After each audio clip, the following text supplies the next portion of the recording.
প্রিয় শিক্ষার্থীবৃন্দ, তোমাদেরকে স্বাগত জানাচ্ছি। আমি মোহাম্মদ শফিকুল ইসলাম, সহকারী অধ্যাপক, বাংলা বিভাগ, নরসিংদী সরকারি কলেজ।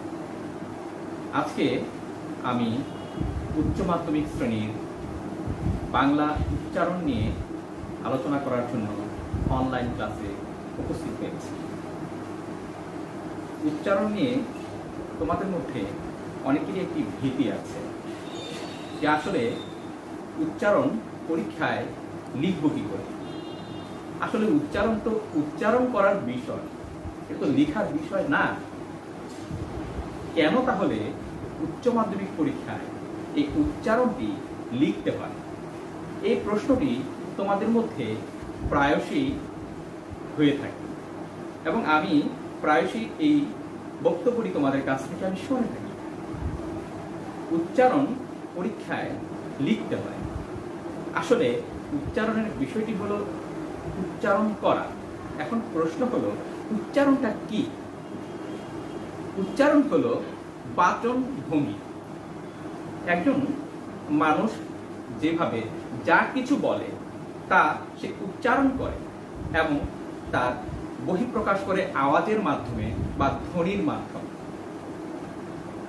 এই ধ্বনিগুলো, সবগুলো ধ্বনি আমাদের এই বাংলায় কাজে লাগে না। আবার দেখা যায় যে সকল বর্ণগুলো আমাদের আছে, বর্ণমালায় 50টি বর্ণ আছে, এই 50টি বর্ণ উচ্চারণের সময় কাজে লাগে না। তাহলে প্রশ্ন জাগতে পারে, স্যার কোন বর্ণগুলো আমরা ধ্বনির জন্য ব্যবহার করব আর কোন বর্ণগুলো আমরা বানানের জন্য ব্যবহার করব? এই প্রশ্নের সমস্যার সমাধান দেওয়ার জন্যই আজকে আমি তোমাদের সামনে উপস্থিত হয়েছি। আরেকটি যে প্রশ্ন আমি যে প্রশ্নের অবতারণা করেছি সেটি হলো উচ্চারণ কেন লিখতে হবে। কারণ উচ্চারণ সংরক্ষণ করার জন্যই আমাদের সেই উচ্চারণটি লিখতে হয়। কারণ ভাষা একটি ভাষা হলো জীবন্ত ভাষা, পরিবর্তনশীল।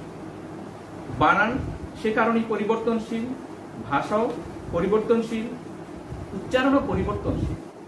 এই পরিবর্তনশীল বানান এবং উচ্চারণকে সংরক্ষণ করার জন্য বাংলা একাডেমি প্রমিত উচ্চারণ সংরক্ষণ করেছে উচ্চারণ অভিধানের মধ্যে। উচ্চ মাধ্যমিক শ্রেণীর আগ পর্যন্ত তোমরা কখনোই উচ্চারণ নিয়ে পড়ালেখা করোনি। উচ্চ মাধ্যমিক শ্রেণীতে তোমাদের বাংলা দ্বিতীয় পত্রে 1 নম্বর যে প্রশ্নটি আসবে সেটি হবে উচ্চারণ বিষয়। এখানে দুটি প্রশ্ন থাকবে, একটি থাকবে হলো সংজ্ঞামূলক, আরেকটি প্রশ্ন থাকবে হলো বিকল্প প্রশ্ন থাকবে হলো নির্ণয়মূলক। তো সংজ্ঞামূলক প্রশ্নের মধ্যে থাকে উচ্চারণের বিধি বিধান সম্পর্কে, আর নির্ণয়মূলকের মধ্যে থাকে হলো কিছু বানান দেয়া থাকে, 8টি বানান দেয়া থাকে। এর মধ্যে থেকে বলা হয় যে কোনো 5টি শব্দের সঠিক উচ্চারণ লেখো। এখানেই আমার কথা, উচ্চারণ লিখতে হবে, তবে উচ্চারণ লেখার জন্য আমাদেরকে কিছু ধ্বনি ব্যবহার করতে হয়। একটা হলো উচ্চারণ লেখা আর একটা হলো সঠিক উচ্চারণ লেখা। এই দুটার মধ্যে পার্থক্য আছে। আমি আঞ্চলিক ভাষায় যেমন খুশি তেমন উচ্চারণ করতে পারি। যেমন ধরো আমার বাড়ি নরসিংদী, আমি বলতে পারি নসুন্দি। বলতে পারি আমাদের এখানে একটি প্রবাদও আছে, লাইপুরার লাজুবাই লইবারে লাইতে লাল্লাইন দিয়ে হাইটটা যায়। এটা যদি আমি উচ্চারণ করে লিখতে পারি, কিন্তু সেটা কি আসলে সঠিক উচ্চারণ হলো না? এটা সঠিক উচ্চারণ হলো না। আমাকে বলতে হবে রায়পুরার রাজুবাই রোববার রাতে রেললাইন দিয়ে হেঁটে যায়। এটা হলো সঠিক উচ্চারণ। আর সঠিক উচ্চারণ বিষয়টা নির্ণয় করেছে কে? সঠিক উচ্চারণের বিষয়টা নির্ণয় করেছে এই সোসাইটি, সিভিল বা সভ্য শিক্ষিত মানুষেরা যে স্ট্যান্ডার্ড উচ্চারণটা করে থাকে আঞ্চলিকতা মুক্ত, সেটাই হলো আমাদের মান বা স্ট্যান্ডার্ড উচ্চারণ। এটা বাংলা একাডেমি উচ্চারণের অভিধানে সংরক্ষণ করে রেখে দিয়েছে। সে কারণে ভাষা পরিবর্তন হবে, তবে সে উচ্চারণ এবং বানান যাতে খুব ওভারনাইট বা রাতারাতি পরিবর্তন হয়ে না যায়, সে কারণে এই উচ্চারণ লিখতে হয়। আর তোমাদেরকে সেই উচ্চ মাধ্যমিক শ্রেণীতে এই উচ্চারণ বিষয়টি, উচ্চারণ বিষয়ক আলোচনা করা হয় এবং পরীক্ষায় তোমাদেরকে লিখতে হয়। এখন আমি যাই উচ্চারণ লেখার জন্য আমার বর্ণমালার কোন কোন বর্ণগুলো ব্যবহৃত হয়। আমরা জানি আমাদের বর্ণমালায় 50টি বর্ণ আছে, এর মধ্যে 11টি স্বরবর্ণ আর 39টি ব্যঞ্জন বর্ণ। এই 11টি স্বরবর্ণের মধ্যে কোন 11টি স্বরবর্ণের মধ্যে কোন কোন বর্ণগুলো উচ্চারণের সময় উচ্চারিত হয়? আগে হলো ধ্বনি, তারপর হলো বর্ণ। তোমাদের প্রশ্ন থাকতে পারে, স্যার ধ্বনি এবং বর্ণের মধ্যে পার্থক্যটা কোথায়? ধ্বনি হলো বর্ণের উচ্চারিত রূপ, ধ্বনি হলো বর্ণের উচ্চারিত রূপ, আর বর্ণ হলো ধ্বনির প্রতীকী রূপ। যেমন আমি উচ্চারণ করব অ, অ আমি উচ্চারণ করলাম, আমি যখন লিখলাম অ তখন হয়ে গেল এটা বর্ণ। আমি এই অ ধ্বনি উচ্চারণ করি, লেখার সময় এই অ ধ্বনিটা আমি লিখে ফেলি। একইভাবে ব্যঞ্জন ধ্বনি ক, ক আমি উচ্চারণ করি, আমি আবার ক বর্ণ লিখি। তাহলে লিখিত যে রূপটা সেটি হলো আমার বর্ণ, আর যে রূপটা আমি উচ্চারণ করছি সেটা হলো ধ্বনি। ভাষায়, আমাদের বাংলা ভাষায় এই 50টি ধ্বনি আছে। এই 50টি ধ্বনির মধ্যে এই 50টি ধ্বনির প্রতীক আছে। এই প্রতীক দিয়ে আমরা আমাদের মনের ভাব লিখে থাকি, আর যখন বলে থাকি তখন সেটা হয় উচ্চারণ। অতএব আমাদের যেহেতু পরীক্ষার উপযোগী করে লেখাপড়াটা আমাদের করতে হবে, সে কারণে আমাদের কিভাবে যে কোনো জিনিস যখন আমি উচ্চারণ করি সেই জিনিসগুলো আমি কিভাবে আমার খাতায় উপস্থাপন করব সেটা আমাদের জানা খুব জরুরি। সে জরুরি বিধায় আমি এই 50টি বর্ণ উচ্চারিত রূপ কি তার লিখিত রূপ আকারে আমি সেটা প্রকাশ করছি।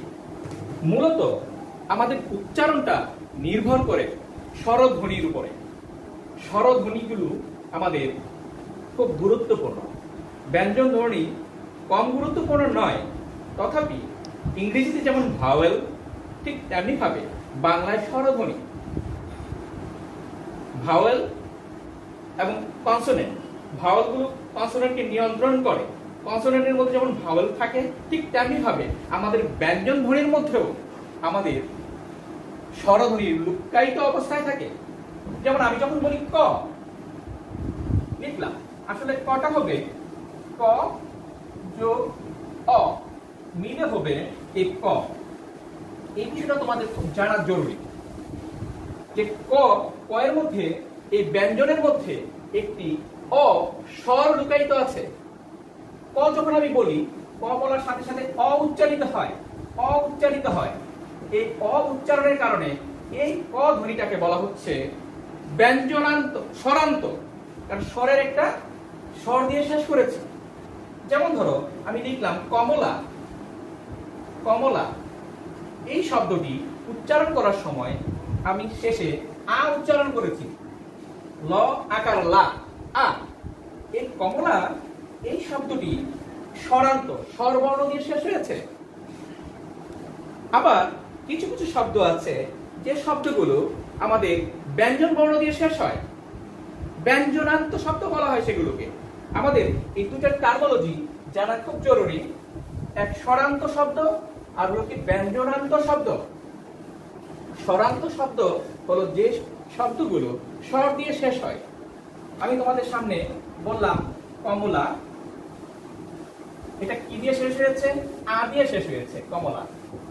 আমি যদি বলি দেহ, এটা কি দিয়ে শেষ হয়েছে? শেষে অ, অ দিয়ে শেষ হয়েছে। অতএব আমি দেখতে পাচ্ছি এই শব্দগুলো যেহেতু স্বরবর্ণ দিয়ে শেষ হয়েছে, সে কারণে এগুলো হলো কি স্বরান্ত। আবার কিছু বর্ণ আছে ব্যঞ্জনান্ত, স্বরান্ত। এটা লিখে হলো এভাবে, স্বরান্ত, স্বরান্ত, স্বরান্ত শব্দ। অন্ত, স্বর যোগ অন্ত, স্বরান্ত। অন্ত মানে শেষ, মানে শব্দের শেষে যদি স্বরবর্ণের উচ্চারণ আসে তখন সেটাকে বলা হয় স্বরান্ত। স্বরান্ত শব্দ, স্বরান্ত শব্দগুলোর উচ্চারণ কেমন হয় সেটা আমি পরে বিস্তারিত আলোচনায় যাব। এখন আমি বলছি ব্যঞ্জনান্ত শব্দ কোনগুলো। ব্যঞ্জন বর্ণ দিয়ে শেষ হয়। যেমন আমাদের একটি শব্দ যদি বলি মন, আমি মন বলার সাথে সাথে আমি কিন্তু এখানে ন অ বলি না, মন এটা বলি না, আমি বলি কি এরকম বলি মন। নিচে একটা হসন্ত চিহ্ন দিয়ে আমি নয়ের অর্ধেক উচ্চারণ করি। যেহেতু হসন্ত চিহ্ন দিয়ে আমি নয়ের পরে যে একটা অ আছে এই অটা উচ্চারণ করি না, সে কারণে এই শব্দটি মন শব্দটি আমার উচ্চারণ করার সময় এই নয়ের অর্ধেক উচ্চারিত হয়, আই মিন ব্যঞ্জন বর্ণ দিয়ে শেষ হয়। সে কারণে এই মন শব্দটা হলো কি ব্যঞ্জনান্ত। এটাকে আমরা বলছি ব্যঞ্জনান্ত, ব্যঞ্জনান্ত শব্দ। তাহলে তোমরা কি পরিষ্কার কিনা আমি জানি না, যদি কোনো কোশ্চেন বা কোয়ারি থাকে অবশ্যই তোমরা আমাকে এখানে কমেন্টস করে জানিয়ে দিবা।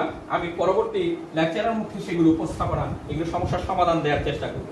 তাহলে আমি মন যেমন একটা ব্যঞ্জনান্ত শব্দ, ঠিক তেমনি ভাবে আমি বলি জন, জন এটার উচ্চারণ। তাহলে এই মন, জন এই জাতীয় কিছু শব্দ আছে যেগুলো হসন্ত দিয়ে স্বর শেষ করতে হয়, সেগুলোকে বলা হয় ব্যঞ্জনান্ত শব্দ। তো স্বরান্ত শব্দ এবং ব্যঞ্জনান্ত শব্দ আমি উদাহরণ সহকারে আলোচনা করলাম। পরবর্তীতে আমি আরো বিস্তারিত আলোচনায় যাব। এখন আমাদের প্রশ্ন হলো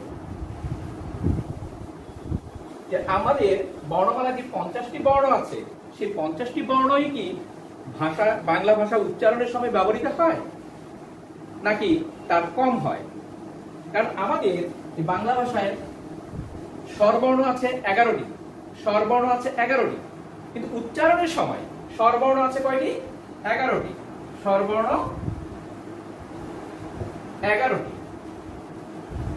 কিন্তু উচ্চারণের সময় মাত্র ব্যবহৃত হয় এখান থেকে 6টি। আরো একটি অতিরিক্ত ব্যবহৃত হয়, মোট 7টি। এই 7টি স্বর বা ধ্বনি আমাদের ব্যবহৃত হয় উচ্চারণের সময়। সুতরাং তোমাদের প্রশ্ন থাকতে পারে, স্যার তাহলে কোন 7টি ব্যবহৃত হয় একটু লিখে দেখান। হ্যাঁ, আমি লিখে দেখাচ্ছি কোনগুলো ব্যবহৃত হয় আর কোনগুলো ব্যবহৃত হয় না। আমি প্রথমে 11টি স্বরধ্বনি লিখছি। অ, আ, ই, ই, উ, উ, রি, এ, ওই, ও, ও।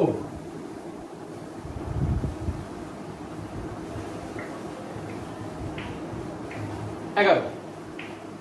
11টির মধ্যে তোমরা লক্ষ্য করে দেখো ই আছে 2টি।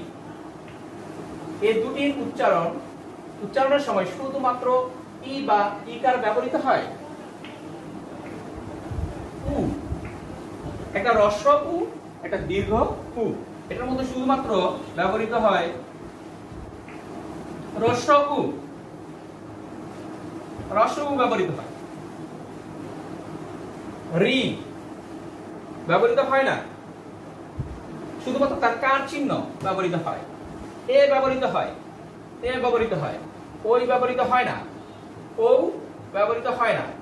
তাহলে এখানে লক্ষ্য করে দেখো আমার ধ্বনি উচ্চারণের সময় শুধুমাত্র ব্যবহৃত হয় অ, আ, ই, উ, এ, ও। এই 6টি আমার স্বরবর্ণের মধ্যে যে আছে, এই 6টি স্বরবর্ণ সরাসরি ব্যবহৃত হয়। আমি আবারও লিখে দেখাচ্ছি। অ উচ্চারণের সময় ব্যবহৃত হয় অ,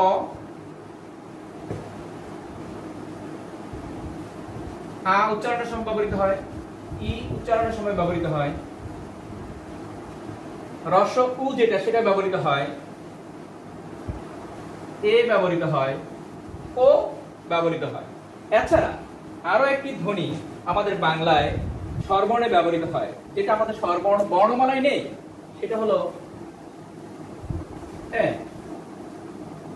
1 2 3 4 5 6 7 এই 7টি স্বরধ্বনি আমাদের শব্দ উচ্চারণের সময় আমাদের এই 7টি স্বরধ্বনি বা তার কার চিহ্ন আমরা ব্যবহার করে থাকি। অ এর জন্য কোনো কার চিহ্ন নাই, আয়ের জন্য কার চিহ্ন আছে। আমি কার চিহ্নগুলো আবার লিখে দেখাচ্ছি। অ এর জন্য কোনো কার চিহ্ন নাই, কারণ অ প্রত্যেকটি ব্যঞ্জনের সাথে একটি অ লুকায়িত থাকে। প্রত্যেকটি খ এর সাথেও কি আছে? একটি ও আছে। গ এর সাথে কি আছে? একটি অ আছে।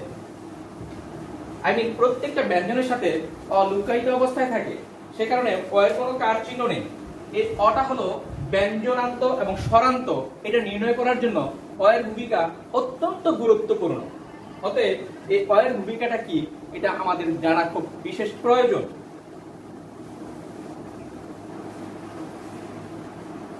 আমি আমার যে 7টি স্বরধ্বনি উচ্চারণের সময় ব্যবহার করি তার কার চিহ্নগুলো লিখছি। অ এর কার চিহ্ন নেই, অ এর কার চিহ্ন নেই। অ ছাড়া আয়ের কার চিহ্ন আকার,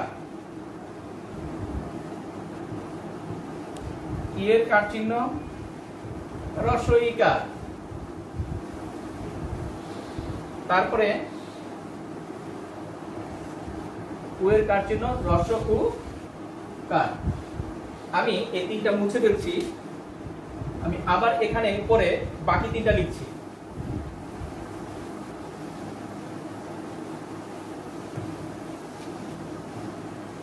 এর কার চিহ্ন একার, এ যেটা তার কার চিহ্ন একার,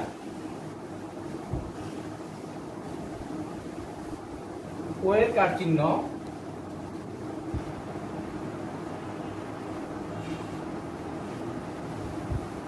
ওকার।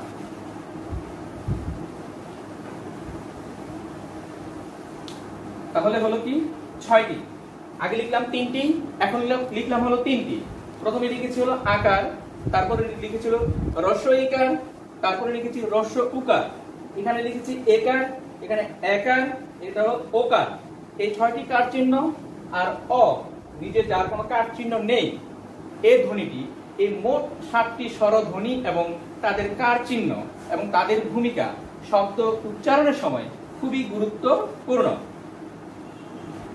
তাহলে আমরা একেবারে পরিষ্কারভাবে বুঝতে পারি যে আমাদের বর্ণমালায় স্বরবর্ণ আছে 11টি, কিন্তু এখানে স্বরবর্ণ উচ্চারণের সময় ব্যবহৃত হচ্ছে শুধুমাত্র 7টি স্বরবর্ণ ব্যবহৃত হচ্ছে।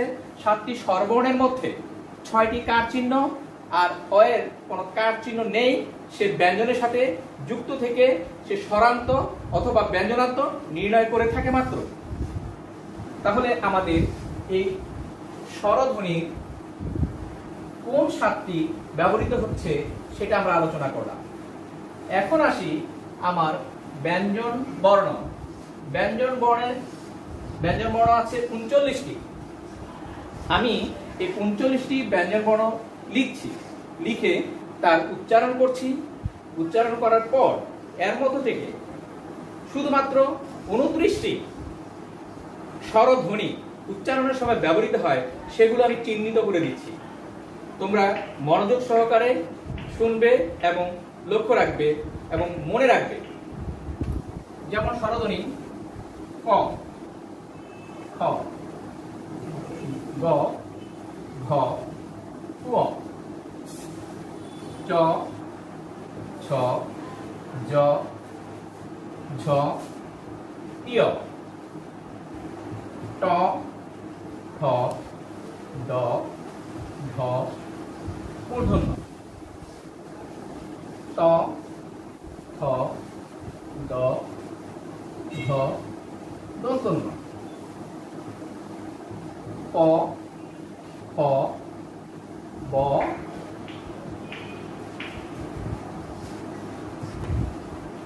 ব ভ ম। এখানে হলো 25টি। আমি আগে 25টি, তারপরে আরো আছে আমার 14টি।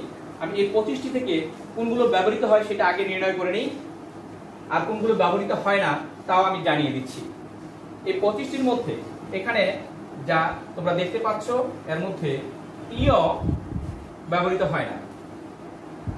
এই ন এবং মূর্ধন্য এবং দন্তন্য এই দুটার মধ্যে ব্যবহৃত হয় একটি।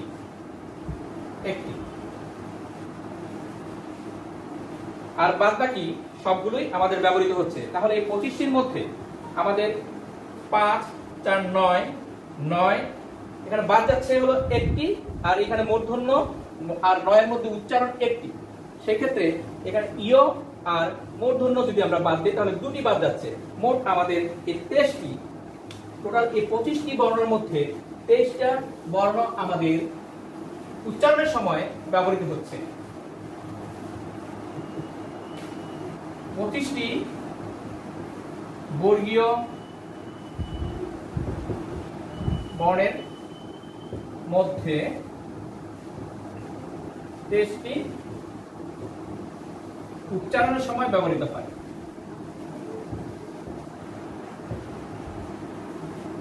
সময় ব্যবহৃত হয়। এই 23টির মধ্যে কোন দুইটি উচ্চারণের সময় ব্যবহৃত হয় না সেটি একটু লক্ষ্য রাখো।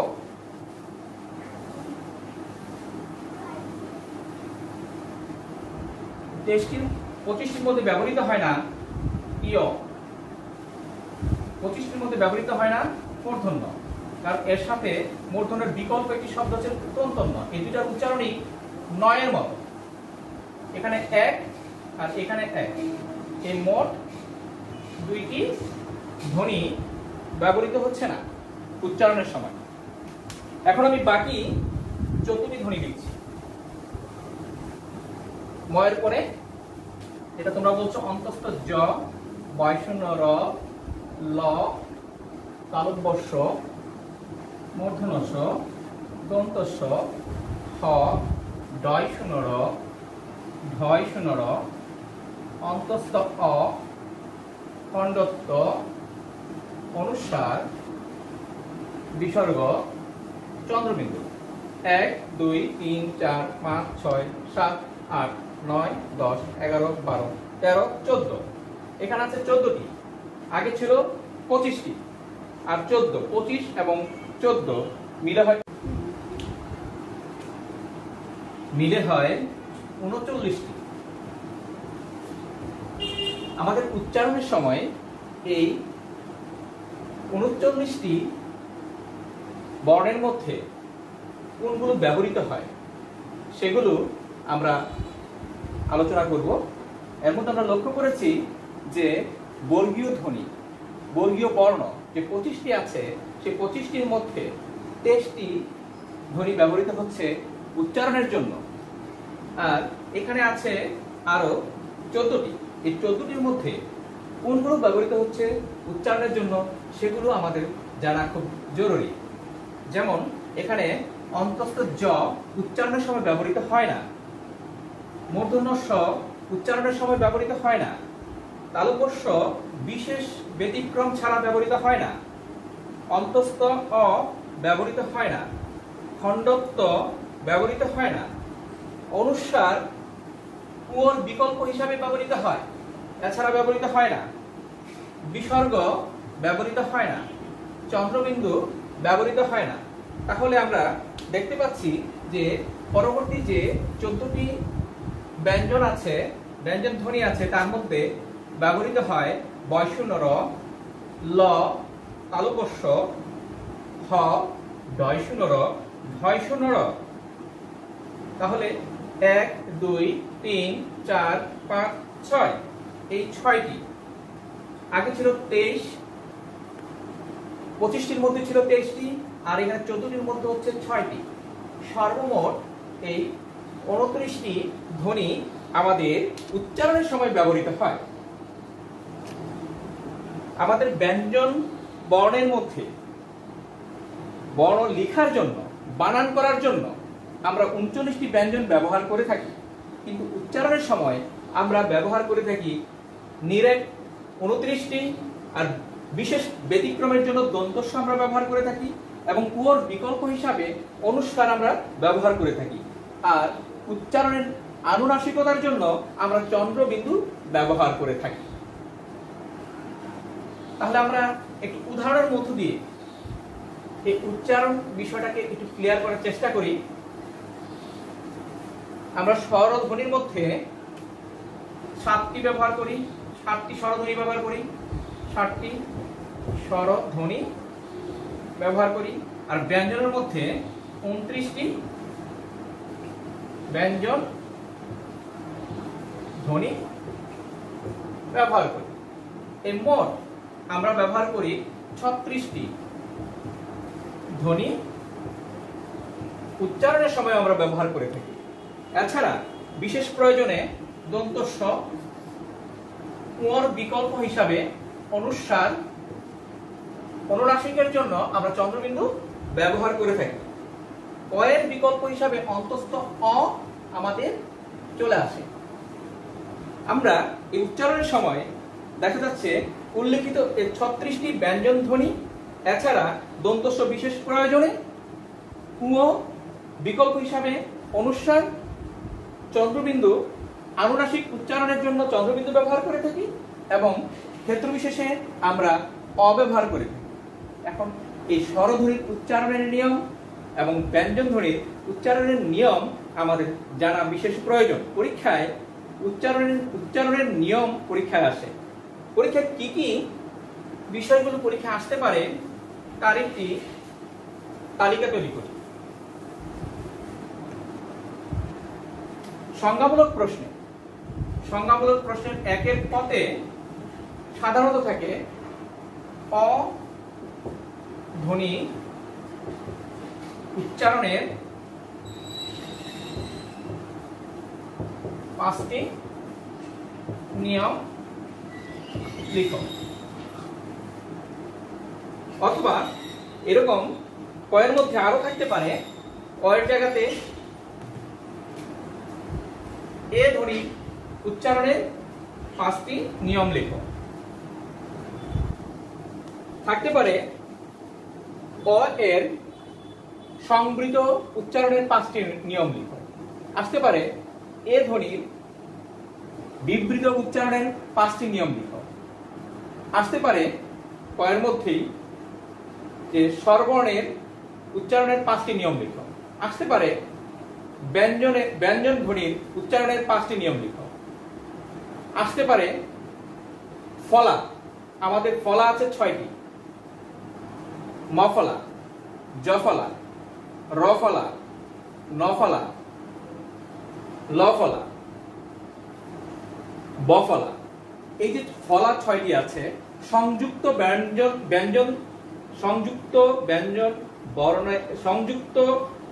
শব্দ তৈরি করার ক্ষেত্রে এই ফলাগুলো বিশেষ ভূমিকা রাখে। আসতে পারে যে এরকম ফলার উচ্চারণের 5টি নিয়ম লিখো। বিভিন্নভাবে এই উচ্চারণের নিয়ম পরীক্ষায় আসতে পারে। আসলে উচ্চারণের নিয়ম শিখলেই কি আমরা উচ্চারণ পারবো? এটা হলো আমার কাছে এখন প্রশ্ন। তাহলে আমরা উচ্চারণ শেখার জন্য আমার বিশেষ প্রয়োজন কি? উচ্চারণ শেখার জন্য আমার বিশেষ প্রয়োজন যিনি ভালো উচ্চারণ জানেন তার কাছ থেকে উচ্চারণটা শিখতে হবে, অথবা আমাদেরকে বাংলা একাডেমির যে অভিধান আছে এই অভিধান থেকে আমাকে উচ্চারণটা শিখে নিতে হবে। কিন্তু উচ্চারণের বিষয়টা হলো আমি যা উচ্চারণ করব তাই লিখব। আমি একটি উদাহরণ দিয়ে বুঝাই। আমি প্রথমেই বলেছি আমার লেকচারে যে আমি নরসিংদীর বাসিন্দা, নরসিংদী। আমি উচ্চারণ করব নরসিংদী, কিন্তু আমি দেখা যায় লোকালি আমরা সেটাকে উচ্চারণ করি নরসিংদী। আমি কিন্তু এই দুটি শব্দেরই উচ্চারণ লিখতে পারি, কারণ উচ্চারণ লেখার জন্য আমাকে যে ধ্বনিগুলো ব্যবহার করতে হবে ইতোমধ্যে আমরা সেই ধ্বনিগুলোর পরিচয় পেয়ে গেছি। আমি যখন নরসিংদী উচ্চারণটা লিখব তখন আমি কিভাবে লিখব? আমি নরসিংদীর উচ্চারণ করার সময় নর নর সিং দি, নর রয়ের নিচে হসন্ত সিং দি। আবার আমি যদি নসুন্দি উচ্চারণ লিখি সেটাও কিন্তু আমি লিখতে পারবো, কারণ উচ্চারণ লেখার জন্য আমার ধ্বনির পরিচয় আমার কাছে কিন্তু আছে। এটা হলো উচ্চারিত রূপ। এখন নসুন্দির উচ্চারিত রূপ হল কেমন? ন শুন নসুন দি। তার মানে আমি শুদ্ধ উচ্চারণ হোক আর ভুল উচ্চারণ হোক, আমি দুটিরই উচ্চারণ কিন্তু আমি লিখতে পারি। আমার পরীক্ষায় ভুল উচ্চারণগুলো লেখার জন্য দিবে না, আমাকে দিবে শুদ্ধ বানান দিবে। সেই বানানগুলো, একটা শব্দের শুদ্ধ বানান দিবে, সেই বানানগুলো উচ্চারিত রূপ লিখতে হবে। যেমন যদি আমার পরীক্ষায় এমন আসে যে লিখো গরু, গরু শব্দটির উচ্চারণ লিখো, আমি কিভাবে লিখব? আমি লিখব গয় ওকার রয় রসুকার, গরু। এখন প্রশ্ন থাকতে পারে, স্যার গ এখানে ছিল ওকার ছাড়া, আপনি এখানে ওকার দিলেন কেন? এটার জন্য আমাকে একটা নিয়ম জানতে হবে, উচ্চারণের নিয়ম জানতে হবে। সে কারণে এই উচ্চারণের নিয়মের বিশেষ প্রয়োজন। এটা হলো, দেখো গয়ের মধ্যে একটা লুক্কায়িত ভাবে একটা অ আছে, প্রত্যেকটি ব্যঞ্জনের সাথে একটি অ থাকে। এই অ এবং রয়ের সাথে একটা হ্রস্ব উকার আছে। যদি অ এর পরে কোনো ব্যঞ্জনের সাথে কোনো কার, সেটা হলো কি হ্রস্ব ইকার, দীর্ঘ ইকার, হ্রস্ব উকার, দীর্ঘ উকার থাকে, তাহলে পূর্ববর্তী অকার ওকারে পরিণত হয়ে যায়। সে কারণে আমরা এই যেহেতু রয়ের মধ্যে হ্রস্ব উকার আছে, সে কারণে পূর্ববর্তী অকার আমরা ওকারে পরিণত করে ফেলেছি। এখন প্রশ্ন হলো, তাহলে স্যার যে অয়ের কি তাহলে দুই ধরনের রূপ নাকি? হ্যাঁ, অয়ের দুই ধরনের রূপ। ঠিক তেমনি ভাবে আমাদের বর্ণমালায় একটি ধ্বনি প্রকাশ করার জন্য একাধিক বর্ণমালা আছে, একটি ধ্বনি প্রকাশের জন্য একাধিক বর্ণমালা আছে। আবার একাধিক ধ্বনি, একাধিক উচ্চারণ, আমরা যেমন একাধিক বর্ণমালা, যেমন তালব্য, মূর্ধন্য, দন্তস্ব, এই তিনটা স্বকে প্রকাশ করার জন্য আমরা শুধুমাত্র তালব্য ব্যবহার করি। অপরদিকে দন্তন্য এবং মূর্ধন্য, এই একাধিক বর্ণমালা বর্ণ আমরা শুধুমাত্র এই ন দিয়ে প্রকাশ করি। অন্তস্থ জ এবং বর্গীয় জ, এই দুইটাকে আমরা শুধুমাত্র বর্গীয় জ দিয়ে প্রকাশ করি। এখানে আমরা দেখতে পাচ্ছি একটা মাত্র উচ্চারণকে প্রকাশ করার জন্য একাধিক বর্ণ, আর আমরা একই ধ্বনি একটা মাত্র অ, একটা মাত্র এ, তার উচ্চারিত রূপ দেখতে পাচ্ছি একাধিক। অয়ের উচ্চারণ আমরা লক্ষ্য করেছি ও হয়ে যায়। একটি মাত্র বর্ণ দিয়ে আমরা একাধিক ধ্বনিও প্রকাশ করে থাকি। তাহলে তোমাদের কাছে বিষয়টা পরিষ্কার হওয়া উচিত যে একাধিক বর্ণ দিয়ে একটি ধ্বনিকে প্রকাশ করা যায়, ঠিক তেমনি ভাবে একটি বর্ণ দিয়ে একাধিক ধ্বনিকেও প্রকাশ করা যায়। যে কারণে আমাদের স্বরবর্ণের মধ্যে দুটি বর্ণ আছে, একটা হলো অ আর একটা হলো এ। এই অ এবং এ উচ্চারণের জন্য আমাদের একাধিক ধ্বনি ব্যবহৃত হয়। অ ব্যবহৃত হয়, অ এর মতো করে ব্যবহৃত হয়, কখনো কখনো একেবারে যেমন আছে তেমন, সেটাকে বলা হয় একেবারে অ্যাজ ইট ইজ। আবার অ কখনো কখনো হয়ে যায় ও। অ যখন অ এর মতো থাকে তখন সেটার একটা নাম, আবার অ যখন পরিবর্তিত হয়ে ও হয়ে যায় তখন সেটার আরেকটা নাম। তোমরা নিশ্চয়ই সংবৃত এবং বিবৃত এই কথাটার সাথে পরিচিত, কিন্তু সংবৃত এবং বিবৃত এই কথার সাথে পরিচিত, কিন্তু তোমরা কোনটা সংবৃত এবং কোনটা বিবৃত একটু উলটপালট লেগে যায়। এই উলটপালটটা যাতে না লাগে সে কারণে আমি একটু সহজ করে বলি। এখন বলো, অ উচ্চারণ করতে কষ্ট লাগে নাকি ও উচ্চারণ করতে কষ্ট লাগে? নিশ্চয়ই কষ্ট বেশি লাগে ও উচ্চারণ করতে। যেটা উচ্চারণ করতে কষ্ট বেশি হয় সেটাকে বলা হয় সংবৃত, আর যেটা উচ্চারণ করতে সহজ মনে হয় তাকে বলা হয় বিবৃত। তাহলে অ যখন অ এর মতো উচ্চারিত হয় তখন সেটাকে বলা হচ্ছে কি? বিবৃত অ। বিবৃত অ। আর অ যখন ও এর মতো উচ্চারিত হচ্ছে পরিবর্তিত হয়ে, তখন এটাকে বলা হচ্ছে সংবৃত অ। তাহলে অ এর অ ধ্বনিকে প্রকাশ করার জন্য আমরা একাধিক উচ্চারণ করছি। শুধুমাত্র অ কে অ ধ্বনি দিয়ে আমরা অ এবং ও, কখনো কখনো অ অই থাকে এবং কখনো কখনো অ ওতে পরিণত হয়। এটাকে বলা হয় অ এর নিয়ম। কখন অ অ থাকবে এবং কখন অ ওতে পরিণত হয়ে যাবে তার যে বিধি বা নিয়ম সেটাকে বলা হয় অ এর নিয়ম। এটা পরীক্ষায় আসতে পারে। আমি পরবর্তী লেকচারে অ এর নিয়ম আমি আলোচনা করব। এখন আমি চাই এর মধ্যে, এটা হলো এ, কিন্তু অনেকে আমরা ভুল করে তাকে এ বলে ফেলি, কারণ আমরা সবসময় উচ্চারণের সহজ করে উচ্চারণ করার জন্য আয়েশ করে উচ্চারণ করতে চাই। এটাকে ইংরেজিতে বলা হয় ইজ অফ আর্টিকুলেশন, উচ্চারণের সহজতা। এটাকে আমরা এই এ উচ্চারণ করে ফেলি। এ উচ্চারণ করা কঠিন, এ উচ্চারণ করা সহজ। এ উচ্চারণ করা সহজ, এটা হলো কঠিন। আমি কিন্তু আগেই বলেছি যে ধ্বনি উচ্চারণ করতে কঠিন মনে হয় সেটা হলো সংবৃত। তাহলে এ হলো কি? সংবৃত এ। আর এ হলো কি? বিবৃত এ। কোনটা আগে এবং কোনটা পরে সেটা মুখ্য বিষয় নয়। যে ধ্বনিটা উচ্চারণ করতে কষ্ট হয় সেই ধ্বনিটাকে বলা হয় সংবৃত, আর যে ধ্বনি উচ্চারণ করতে সহজ লাগে তাকে বলা হয় বিবৃত। পরীক্ষায় আসতে পারে এর সংবৃত উচ্চারণের যে কোনো 5টি নিয়ম লিখো। পরীক্ষা আসতে পারে এর বিবৃত উচ্চারণের 5টি নিয়ম লিখো। এখন যখন সংবৃত এবং বিবৃত উচ্চারণের কথা পরীক্ষার প্রশ্নের মধ্যে থাকে তখন তোমাদের মধ্যে বিভ্রান্তি তৈরি হয়ে যায়। আমি সেই বিভ্রান্তি দূর করার জন্যই সংবৃত এবং বিবৃত এই দুটি বিষয়ের আলোকপাত করলাম। এখন আসি আমাদের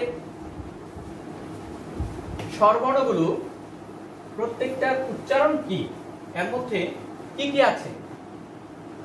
অ এর উচ্চারণ তো অ এর মতোই, অ দুইটা হতে পারে, অ এরকম হতে পারে, আবার অ ও এর মতো হতে পারে। আ আয়ের মতো হতে পারে, আবার আ কখনো কখনো এর মতো হতে পারে। আয়ের নিয়ম পরীক্ষা আসতে পারে। ই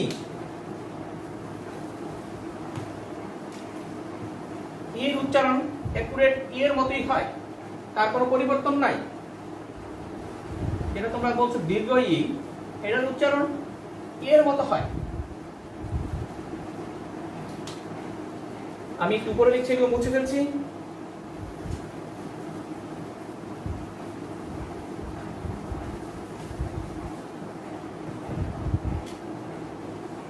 এটা রস্য উ, তার উচ্চারণ হয় একেবারেই এরকম, রস্য উ, ব্যথা পাওয়ার মতো উ, রস্য ব্যথাটা অল্প, উ। অনেকে রস্য উকারও দিয়েও প্রকাশ করা হয়। এটাকে দীর্ঘ উ মানে ব্যথাটা দীর্ঘ উ। এটা হলো কি? এটা উচ্চারণের সময় আমরা রস্য উ দিয়ে প্রকাশ করি। এটাও কিন্তু রস্য উকার। রি, এটা হলো রয় রস্য ইকার, রি অথবা রিকার।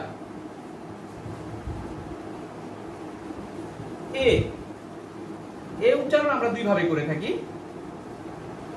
এটা এর একার, আবার এর উচ্চারণ আমরা এ, এ হলো বিবৃত উচ্চারণ, জফলা আকার, একার।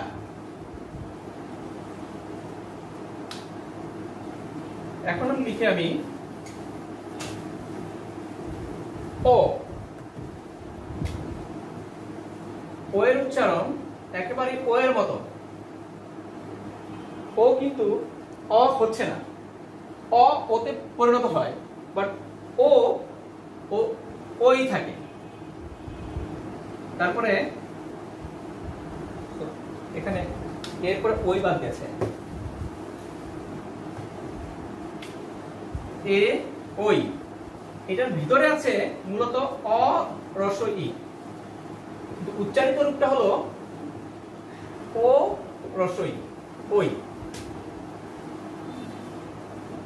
অ এবং ই এর সাউন্ড মিলে হয় ওই, বাট উচ্চারিত রূপটা হলো ও যোগ রস্ব ই, ওই।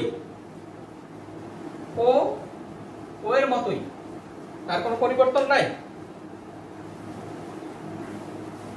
ও, ওর মধ্যে অ যোগ রস্ব ও আছে, কিন্তু তার উচ্চারিত রূপটা হলো ও যোগ রস্ব ও। তোমাদের প্রশ্ন থাকতে পারে, স্যার এই অটা ও হলো কেন? বানানের জন্য অ ঠিক আছে, কারণ আমি বলেছি অ এর পরে যদি রস্ব ইকার, রস্ব উকার, দীর্ঘ ইকার, দীর্ঘ উকার যদি থাকে, তাহলে সেটা অ ওতে পরিণত হয়ে যায়। যেমন অ এর পরে রস্ব ই আছে, সে কারণে এই অটা ও হয়ে গেছে। এই অ এর পরে রস্ব উ আছে, সে কারণে সেটা হয়ে গেছে ও। তাহলে আমরা 11টি স্বরবর্ণের উচ্চারিত রূপ কেমন করে লিখতে হবে তা আমরা দেখলাম।